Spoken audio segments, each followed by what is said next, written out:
एखाद्या व्यक्तीवरती कर्जाचा डोंगर होतं, कर्जामध्ये पूर्ण बुडून जाते, का बरं होतं असं? काय कारण आहेत याची?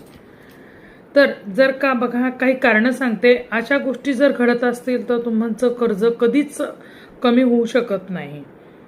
तर ही कारणं म्हणजे अशी आहेत की बघा, मंगळवारच्या दिवशी जर का तुम्ही कोणाकडनं जर पैसे घेतले असतील तर ते कर्जाऊ पैसे घेतलेले आहेत, तर ते पैसे तुमच्याकडनं कधीच उतरू शकत नाही. मंगळवारी शक्यतो कोणाकडनं पैसे घेऊ नका. जर का मंगळवार आणि शनिवार कोणाकडनं तुम्ही मीठ उधारवर आणलं असेल,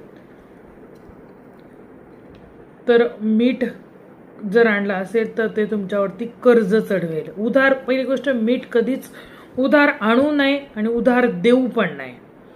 घ्यायचं असेल तर विकत घ्या, पैसे देऊन ते खरेदी करा. उधारीवरती मिठाचा कोणताही धंदा करू नका.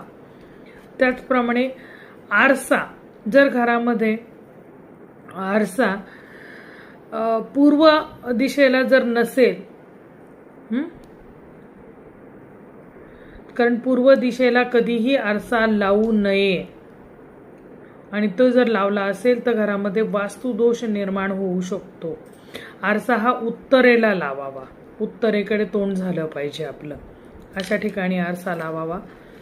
त्याचप्रमाणे प्रवेशद्वार जे आहे घराचं, त्या घराच्या दाराच्या समोर जर का नाली, कचरा, घाण, चप्पला अस्ताव्यस्त पडलेल्या असणं, दरवाजामध्ये धूळ निर्माण होणं, ह्या सगळ्या गोष्टी ज्या आहेत त्या तुमच्यावरती कर्ज वाढवणाऱ्या आहेत.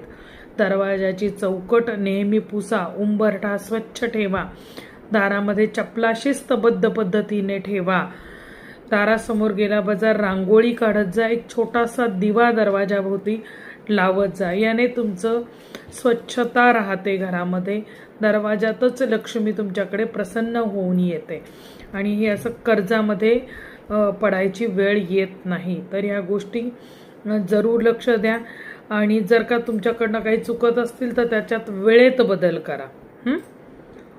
हा व्हिडिओ तुम्ही कोणत्या भागातून बघत आहात मला जरूर कळवा. अशाच नवीन व्हिडिओसह पुन्हा भेटेल. जय भवानी, जय जगदंबा.